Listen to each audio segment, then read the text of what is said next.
শোভা মহিলা মঙ্গল সমিতি মালদা ও মুর্শিদাবাদের নানান প্রান্তে ফ্রি মর্নিং স্কুল ও আরবি শিক্ষার ব্যবস্থা করেছে। ঠিক এরই ধারাবাহিকতায় শনিবার মুর্শিদাবাদের সুতির দিয়ারাপাড়া এলাকাতে একটি ফ্রি মর্নিং স্কুলের শুভ সূচনা করা হলো। এছাড়াও এদিন সুতির বালিয়াঘাটি এলাকাতে বিনামূল্যে আরবি শিক্ষার ব্যবস্থা করা হলো। শনিবারের এই বিশেষ কর্মসূচিতে উপস্থিত ছিলেন শোভা মহিলা মঙ্গল সমিতির সেক্রেটারি রাজেশ মাহালদার। তিনি এদিন আগত পড়ুয়াদেরকে শিক্ষা অর্জনের মাধ্যমে সামনের দিকে এগিয়ে যাওয়ার জন্য উৎসাহ প্রদান করেন। জেলা মুর্শিদাবাদ। ঠিক আছে, তুমি এবিসি পড়ো তো দেখি জোরে জোরে বলে দাও তো। হ্যাঁ,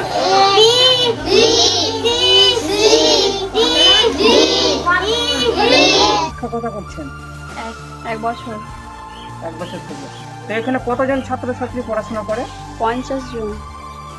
তো তারা কোন বয়সী? মোটামুটি হবে 7-8 বছর। শিশুরাই পড়াশোনা করে? হ্যাঁ। তো এই শোভা মহিলা মঙ্গল সমিতিতে কি আপনারা টাকা পয়সা নেন? না, বিনামূল্যে? বিনামূল্যে। আপনার নাম? শিউলি খাতুন। আর যেখানে পড়াশোনা করাচ্ছেন, যেখানে স্কুলটা আছে, সেই স্থানটার নাম? গাজীপুর দিয়ারাপাড়া। কোন থানা এটা? সুতি থানা। শোভা মহিলা মঙ্গল সমিতির উদ্যোগে আমি এখানে আরবি শিক্ষিকা হিসাবে আছি। এখানে আপনি পড়াশোনা করাচ্ছেন? এখানে 40 জন ছাত্রী পড়াশোনা করাচ্ছি। কতদিন থেকে আপনি পড়াচ্ছেন? আগস্ট মাস থেকে। ভবিষ্যতেও কি এখানে পড়াশোনা করাবেন তাদেরকে? হ্যাঁ।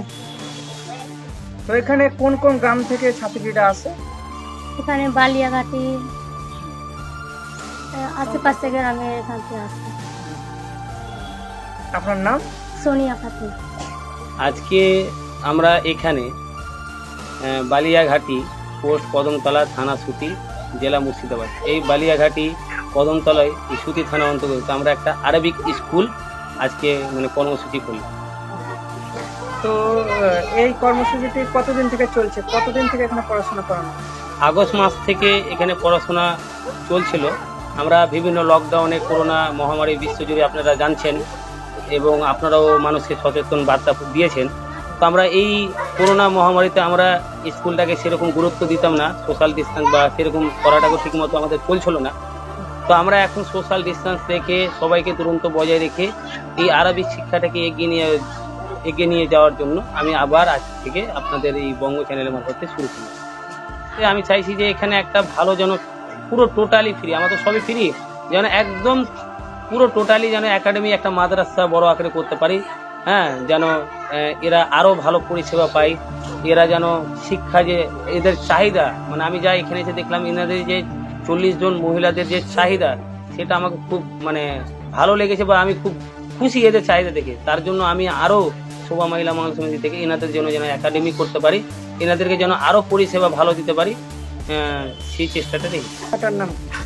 আমি যেখানে প্রথমে আমি আপনাদেরকে নিয়ে গেছিলাম, যে সেই জায়গাটার নাম হচ্ছে গাজীপুর দিয়ারাপাড়া, পোস্ট কাশিমনগর, থানা সুতি, জেলা মুর্শিদাবাদ। ওই গাজীপুর দিয়ারাপাড়ায় প্রায় আমাদের 1 বছর থেকে স্কুলটা চলছে, কিন্তু আমরা এই করোনার জন্য ওই জায়গাটাকেও আমরা বন্ধ রেখেছিলাম। কিন্তু আমি যা দেখছি যে ওই ফ্রি মর্নিং স্কুলটা বন্ধ রাখার জন্য অনেক ছেলে অনেক কিছু শিখে নেওয়ার পরও কিন্তু আবার এই 3-4 মাস থেকে বন্ধ থাকার জন্য কিন্তু অনেক ভুলে গেছে, বা চাহিদাটাও শিক্ষার অর্জনের যে শিখেছে সেটা তার চেয়ে দ্বিগুণ ভুলে গেছে। তো আমরা আবার ওই গাজীপুর দিয়ারাপাড়া, যে কাশিমনগর পঞ্চায়েত পড়ছে অঞ্চল, সেই জায়গাতে আবার আমরা ফ্রি মর্নিং স্কুল শুরু করলাম, যেন শিক্ষাটাকেও আমরা এগিয়ে নিয়ে যেতে পারি। আমরা যেমন প্রত্যেকটা ধর্ম, গীতা পাঠ থেকে শুরু করে আরবিক স্কুলে আমরা প্রত্যেকটা ধর্মকে আমরা নির্বিশেষে এগিয়ে নিয়ে যাচ্ছি। তো আমরা ওই যেহেতু সুশিক্ষা যেন পাই, সেই সুশিক্ষাটাও আমরা এই সুতি থানার কাশিমনগর, গাজীপুর দিয়ারাপাড়া গ্রামের এই অসহায় দরিদ্র টাকা পয়সার জন্য প্রাইভেট টিউশনে পড়াতে পারেন, তাদের জন্য আমরা ফ্রি মর্নিং স্কুলটাও